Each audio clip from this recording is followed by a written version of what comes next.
Assalamualaikum warahmatullahi wabarakatuh. Selamat siang dan salam sejahtera. Terima kasih atas kesempatan yang telah diberikan. Saya Silviana Dewi Susilowati dari SMA Negeri 1 Pasirian, Lumajang, sebagai pembicara pertama tim afirmasi setuju dengan Moksi, yakni bahwa penerimaan mahasiswa baru hanya didasarkan pada tes talenta bawaan, bukan pada hasil nilai atau tes akademik. Tes talenta bawaan adalah rangkaian tes dan analisis yang menggambarkan kemampuan kognitif, karakteristik, minat, serta kepribadian siswa terhadap suatu bidang atau jurusan tertentu. Tes bakat merupakan tes yang disusun untuk mengetahui kemampuan individu dalam bidang-bidang tertentu.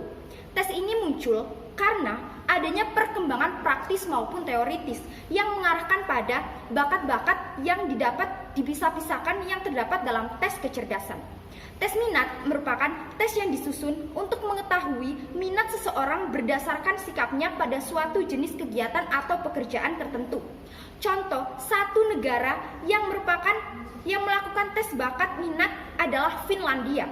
Finlandia merupakan negara yang diakui memiliki sistem pendidikan nomor 1 di dunia. Dengan sistem pendidikan yang diterapkan, Finlandia ini dapat mencetak pelajar-pelajar yang pintar dan dapat bersaing di kancah internasional. Siswa dikelompokkan berdasarkan potensi masing-masing sehingga siswa tidak terpaksa harus belajar seluruh mata pelajaran dalam sistem kurikulum. Tes bakat minat dapat membantu orang tua dan juga anak menemukan apa ketertarikan mereka yang sesungguhnya. Dalam tes minat bakat sudah ada prosedur yang dilakukan untuk menilai apa preferensi mereka. Hal ini tentu lebih akurat ketimbang hanya bertanya pada anak berdasarkan pengalaman mereka. Dan orang tua juga bisa mendiskusikan hasil tes minat bakat dengan psikolog anak dengan memaparkan bagaimana antusiasme anak terhadap bidang-bidang tertentu.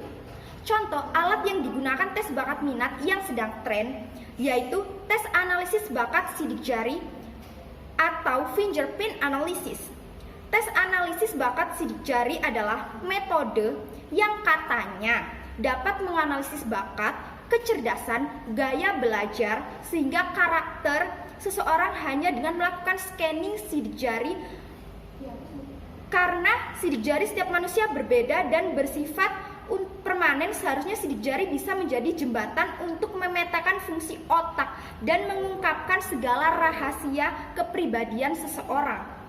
Biaya dari tes ini hanya mencapai ratusan ribu rupiah. Dengan proses yang lumayan cepat dan biaya yang relatif terjangkau, kita bisa tahu segalanya tentang diri kita.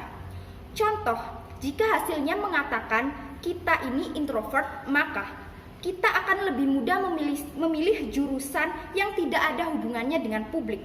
Jika hasilnya mengatakan extrovert, kita bisa memilih pekerjaan yang lebih mengutamakan kerjasama atau interaksi publik seperti hubungan internasional, public speaking, atau kuliah di bidang penyiaran.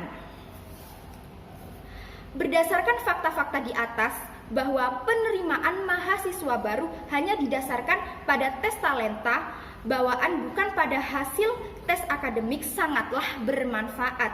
Setiap orang memiliki bakat bawaan yang unik dan tes ini memotret bakat bawaan tersebut.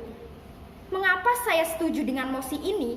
Karena yang pertama, dengan diadakannya tes ini, maka kita tidak perlu melakukan tes 2 kali, yaitu saat lulus SMA dan saat akan memasuki perguruan tinggi sehingga dapat menghemat biaya.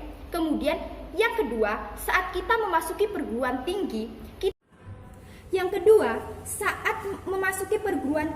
kita dapat menyesuaikan jurusan yang dipilih sesuai dengan bakat dan minat, sehingga saat jurusan kita tepat, maka kita akan mendapatkan pekerjaan yang sesuai. Yang ketiga, ketika pekerjaan kita sesuai dengan minat, maka kita akan enjoy dan menikmati pekerjaan tersebut, sehingga kita bisa bekerja dengan optimal. Yang keempat, ketika kita mengikuti bakat, maka kita dapat berprestasi di dunia kerja.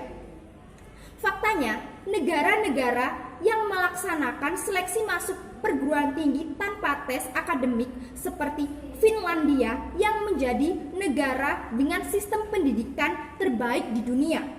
Jepang dan Australia memiliki kualitas pendidikan yang selalu menempati 10 besar di dunia. Maka dari itu saya setuju dengan mosi. Demikian argumen yang dapat saya berikan. Selamat siang. Wassalamualaikum warahmatullahi wabarakatuh.